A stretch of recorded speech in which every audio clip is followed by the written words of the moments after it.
Let's talk about my Lions. Okay. Lions, hold on, beat the Saints on the road in an ugly game. I will say this right now. It was ugly. It was not pretty. I would not have danced with this girl at the party. Okay. But I'm never going to apologize to a win. I'm never going to apologize for a win. Never. Especially not on the road. And especially not against a team that's vying for a playoff spot. Now, look, I'm not saying the Saints are going to make the playoffs. I'm not saying any of that. But they, at that point, were fighting for their career. Fighting for their season. And look, the Lions came out on top. They're 9-3 for the first time since 1962. Best start since 62. And they're 5-1 on the road, which is, I'm sorry, that's incredibly impressive. I look at their record on that, and I'm like, okay, this is a really good team. However, I have concerns, and the concerns are obviously on the defense. Okay, let me just break this down. Okay, the Saints were 6 for 12 on third down. Can't have it. Can't have a team 50% on third down. Can't have it. They ran a total of 67 plays. Can't have it. They had 362 total yards. Can't have it. They had 5.5 yards per play. Can't have it. 249 yards in the air, 113 yards on the ground. 4 for 4 in the red zone. Can't have it. You just can't have it. It's unacceptable. And look, the Saints won the possession battle that game, but you won the battle due to the turnovers. And I'll credit the defense for getting the turnovers. I'll credit that. That's true. If you want to win games in this league, you're gonna have to win. You're gonna have to get some turnovers. I'll credit them for that. But basically, no pass rush again. Basically, an inability to stop the pass game again.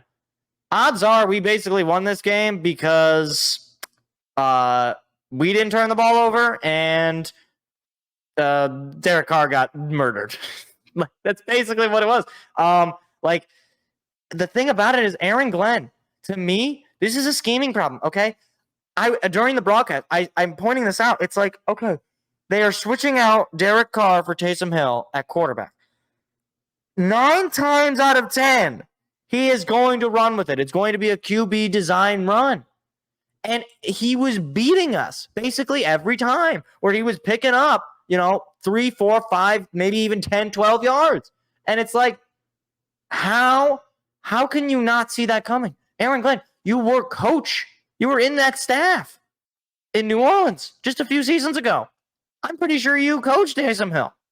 Or maybe you didn't personally, but I'm pretty sure you knew him.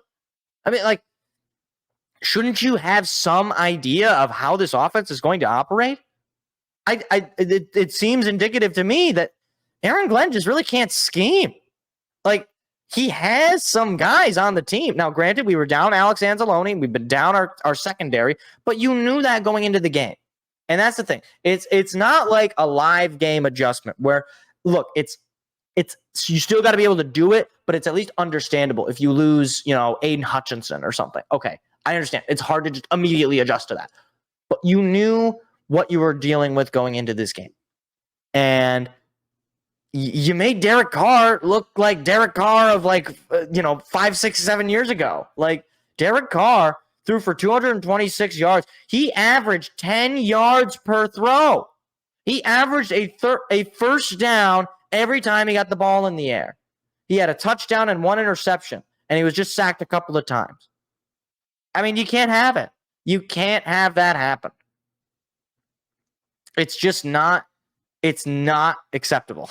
It's just not, you have to be better.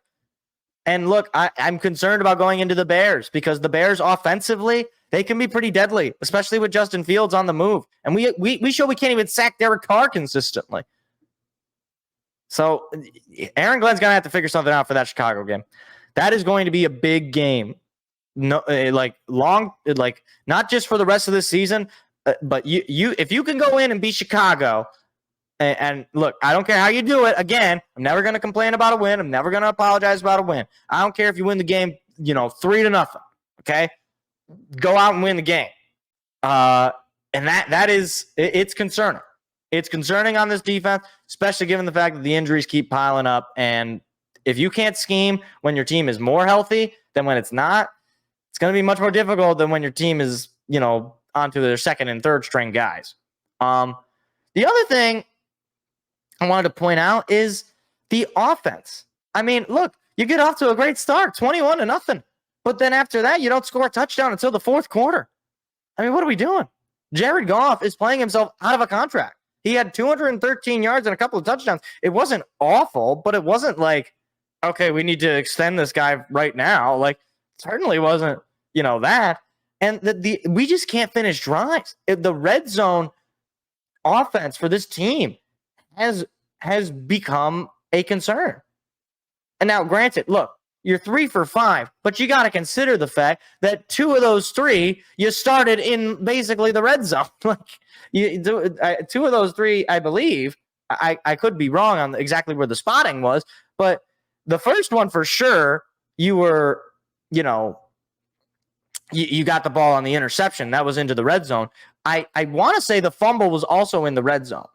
Let me see if I can pull up the punt. Where's the fumble?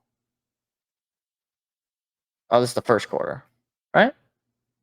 Yeah, this is the first quarter. Okay. Fourth quarter.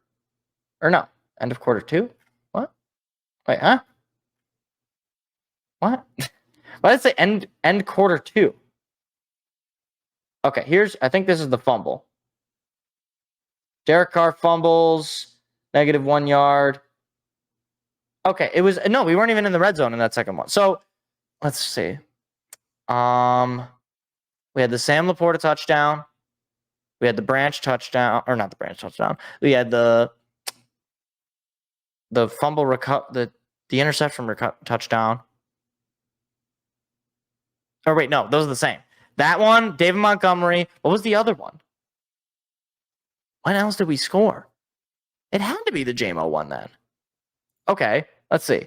1st and 10. Okay, yeah, it was the JMO one because we were at the 19 by the time we got to that. Okay, all right, that explains it. So yeah, like 2 of those touchdowns in the red zone were due to turnovers. So you need to be able to march down the field and you need to be able to score.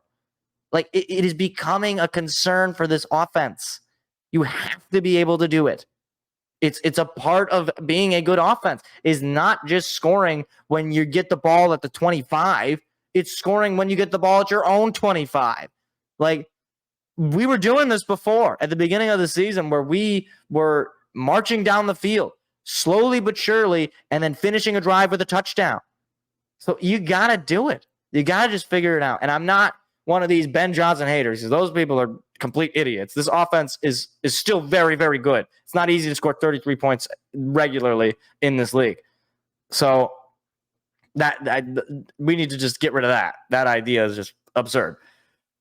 But the other thing I want to point out is Sam Laporta, because this is a positive note of this game. Sam Laporta is far and away one of the best tight ends in the league right now. He had 140 yards on just 9 catches and a touchdown. His long was a 48-yard reception on 9 targets. He didn't drop a ball. He was on point. He was basically our whole offense. Like, he was a factor. And the Lions have finally hit on a tight end. And I know some people are going to say, what about TJ Hawkinson? This guy's much better than TJ Hawkinson, and he's a whole lot cheaper. That's the other thing.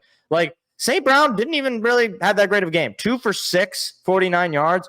I mean, you really weren't – he wasn't targeted a huge amount, but he was not catching the football for the most part.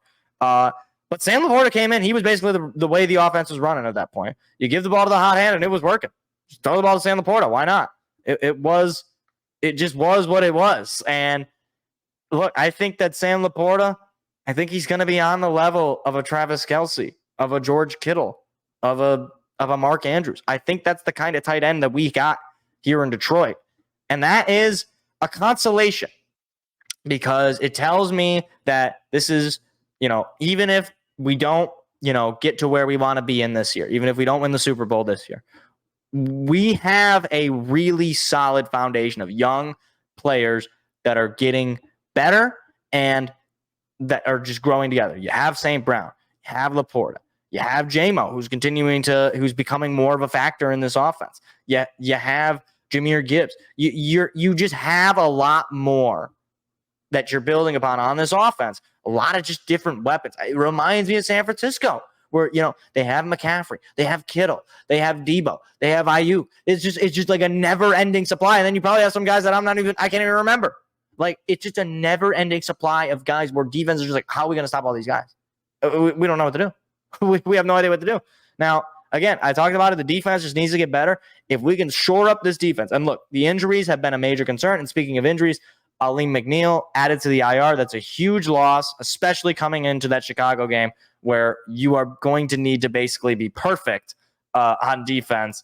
Well, I guess you don't need to be perfect. We weren't perfect the first time we beat them. So you're going to need to be very solid on defense. You don't want to have to play another comeback game like you did last time.